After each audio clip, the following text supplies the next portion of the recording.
reit opposite yr ysgol, oedd ffarm bach, Plas Pant. Williams Plas Pant. Hen lanc oedd Davy Williams, a mwrwm nage, Alice Fletcher. A oedd yn godro a llaw. A oedd 3 ran o dirdegau, un o'n nhw lawr le mae'r tai nawr. Tai yr Station Road, all the way lawr myna. Oedd yma lawr a un lot o dda myna, byti 8 buwchfach. Mae lawr yn o'r hewl a godro nhw. Dod nôl yn o'r cam yn ôl ymlaen, a wedyn oedd yma lan i'r sgwar, wedyn y ce Rwlon. Oedd 4-5 buwchach lam yn ni, oedd yn lawr yr ni a godro nhw a mynd nôl â nhw.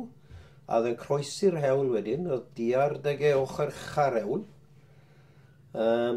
Doleiddan sy'n gan awr, lan at le oedd y doctor myna.